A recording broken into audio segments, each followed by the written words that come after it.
Good morning, students. Welcome to all of you in online class. Students, as you know that in the last session I taught you present continuous tense. Students, today I will also teach you present continuous, past continuous and future continuous. So students, condition of continuous will be same for the present, past and future. Structure will be also same, so pay attention on the board and listen carefully. In the last session I taught you present continuous tense, in which I told you when any moment whatever happening that is continuous, किसी क्षण किसी भी place पर जा कर के जो कुछ भी हमें ये मालूम होता है, जो कुछ भी हमें पता चलता है कि क्या हो रहा है, यानी वहाँ की हैपनिंग के बारे में जो कुछ भी पता चलता है वो सब क्या है, कंटिन्यूस। या जो कुछ भी हम किसी पर्टिकुलर प्लेस में जा कर के देखते हैं, जो कुछ भी चल रहा होता है वो सब क्या है, कंटिन्यूस है। अगर प्रेजेंट में हमारे सामने कोई बात हो रही है तो प्रेजेंट का कंटिन्यूस है, और ऐसा बताया गया कि उस समय यहाँ ऐसा हो रहा था। पास्ट की बात की जाए किसी सर्टेन टाइम की, वहाँ पर पास्ट कंटिन्यूस होगा, और ऐसा हो कि आगे ऐसे होगा पॉसिबिलिटी के साथ, ऐसा उम्मीद है कि ऐसा हो रहा होगा, वहाँ पर फ्यूचर कंटिन्यूस होता है। यानी अगर आपको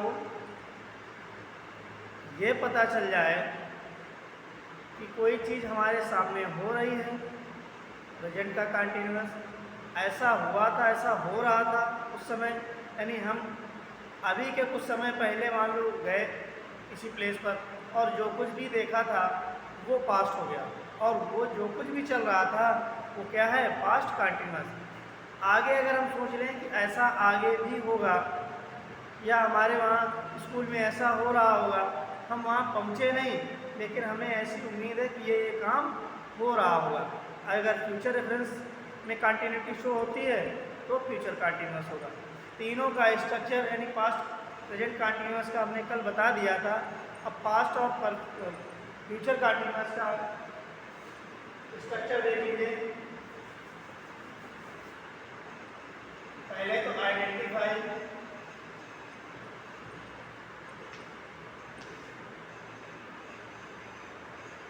आप सीबीएसई बोर्ड से बिलोंग करते हैं, आपको ये नहीं आएगा कि वो रहा है, रही है, या रहा होगा, रही होगी, रहे थे, ऐसा कुछ नहीं आएगा। आपको हेल्पिंग वर्ब दी जाएगी, उसके अकॉर्डिंग आपको वर्ब फिल करनी है। अगर आपको हेल्पिंग वर्ब पता है, इज हमारा है तो प्रेजेंट का कंटिन्यूस, वाज वर है तो पास्ट का continuous, will be shall B है तो फ्यूचर का continuous.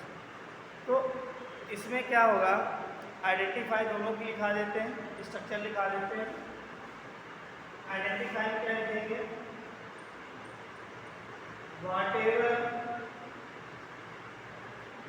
happened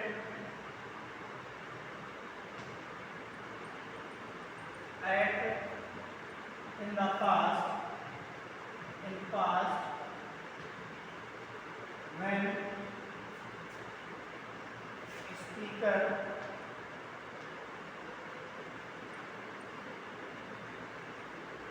is there, or whatever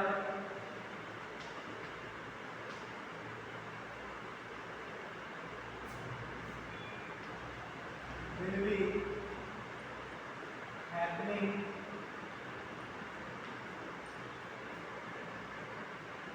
in future। तो रूल क्या रहेगा, पहले तो आप सब्जेक्ट लिखेंगे, फिर हेल्पिंग वर्ब लिखेंगे।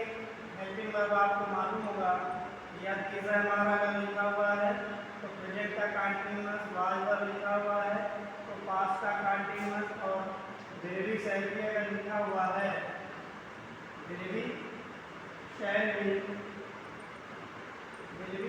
लिखा हुआ है तो फ्यूचर का कंटिन्यूस होगा। ठीक है, तो ये आपका फिर वर्ब की फर्स्ट फॉर्म के साथ आईएनजी लगी होगी, फिर ऑब्जेक्ट लिखा होगा, फिर अदर वर्ड लिखा होगा।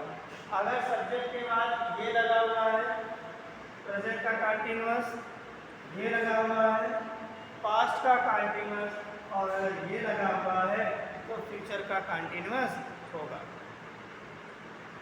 देखते हैं एग्जांपल, जैसे लिखा है सी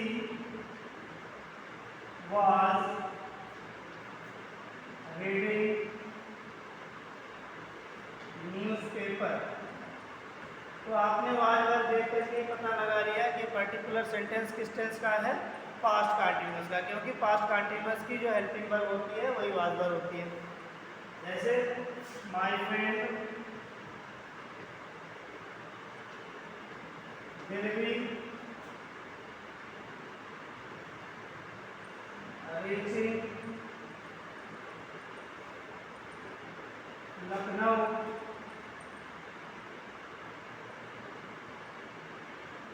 टुमारो। इस तरह से लिखा है, देख लिया कि विल बी शैल भी लगा है तो क्या टेंस हुआ, फ्यूचर कंटीन्यूअस। इसी तरह से अगर निगेटिव फॉर्मेशन होगा तो क्या होगा, इंटेरोगेटिव फॉर्मेशन होगा तो क्या होगा। तो स्टूडेंट्स देखते हैं इसी के आगे, जो निगेटिव फॉर्मेशन होगा वो इस तरह से रहेगा। पहले आपको सब्जेक्ट लिखना होगा, फिर हेल्पिंग वर्ब वही आ गई, विजयमार वाजवर विल बी शैल बी, फिर नॉट लिखा होगा, वर्ब की आईएनजी फॉर्म लिखी होगी, फिर ऑब्जेक्ट होगा और फिर अदर वर्ड होगा। अगर स्टूडेंट्स हमें प्रेजेंट को पास्ट में या फ्यूचर में कन्वर्ट करना हो तो केवल क्या करेंगे, हेल्पिंग वर्ब चेंज कर देंगे, प्रेजेंट का पास्ट हो जाएगा, पास्ट का फ्यूचर हो जाएगा। केवल अगर हम वन बाय वन की हेल्पिंग वर्ब चेंज कर दें तो। एग्जाम्पल इससे रिलेटेड देखते हैं, जैसे लिखा है मोहन विल नॉट बी।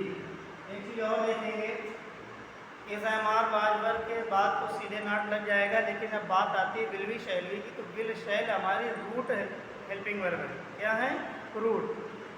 जैसे फ्यूचर इंडेफिनिट में विल शैल, फ्यूचर कंटीन्यूअस में will be shall be, future perfect में विल हैव शैल है, वो फ्यूचर परफेक्ट कंटीन्यूअस में will have shall have, will have been shall have been.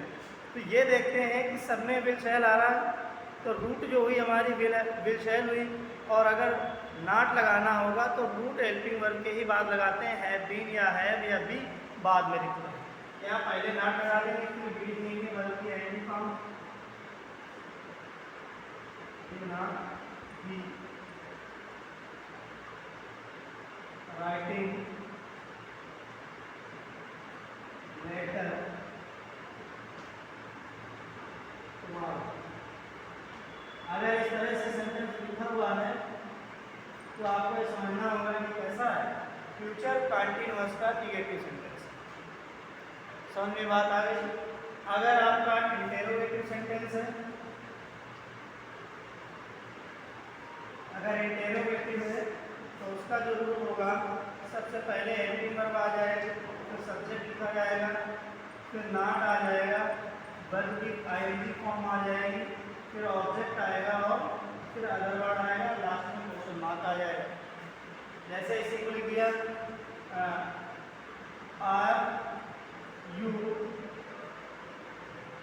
Going to Agra today. अगर ये हमारा future होता है, पास्ट होता तो यहाँ हेल्पिंग वर्ब चेंज कर देते, हो जाता were you going to Agra yesterday. अगर फ्यूचर होता तो हो जाता will you be going to Agra tomorrow. इस तरह से स्टूडेंट्स अब आगे देखते हैं, एक रूल और है। तो स्टूडेंट्स इंट्रोगेटिव में अगर सेंटेंस हमारा क्वेश्चन वर्ड से स्टार्ट होगा तो कैसे स्टार्ट होगा, सबसे पहले क्वेश्चन वर्ड, इसी को WH बोलते हैं। WH इसलिए बोलते हैं कि क्वेश्चन वर्ड जो मोस्टली होते हैं वो WH से स्टार्ट होते हैं, चाहे वाई हो, व्हेन हो, वेयर हो, व्हाट हो, तो ये WH से स्टार्ट होते हैं, इसलिए इनको WH टाइप वर्ड भी बोलते हैं या WH टाइप क्वेश्चन भी बोलते हैं। फिर हेल्पिंग वर्ब लिखेंगे, फिर हमारा वाटर में। फिर अगर फ्यूचर की बात करते हैं तो सब्जेक्ट के बाद भी लिख देंगे, सब्जेक्ट फिर भी लिख देंगे, अगर नॉट है तो नॉट लिख देंगे, वर्ब की आईएनजी फॉर्म लिखेंगे, फिर ऑब्जेक्ट लिखेंगे और फिर अदर वर्ड। इस तरह से आपका फॉर्मेशन इंटरोगेटिव का रहेगा। एग्जाम्पल देख लेते हैं। Where will you going? Where will you be going tomorrow? इस तरह से लिखना होगा। पहले क्वेश्चन मार्क फिर बिल्स है, सब्जेक्ट, सब्जेक्ट के बाद भी वर्ब की आईएनजी फॉर्म, फिर ऑब्जेक्ट और फिर अदर वर्ड। इस तरह से हमारा ये फ्यूचर कंटीन्यूअस या पास्ट कंटीन्यूअस या प्रेजेंट कंटीन्यूअस तीनों इसी फॉर्मेट पे चलेंगे। स्टूडेंट्स, आज आपको एक एक्सरसाइज दी जाएगी जिसमें प्रेजेंट कंटीन्यूअस को पास्ट कंटीन्यूअस या पास्ट कंटीन्यूअस को फ्यूचर कंटीन्यूअस में कन्वर्ट करना होगा। Thank you, have a nice day, take care of you.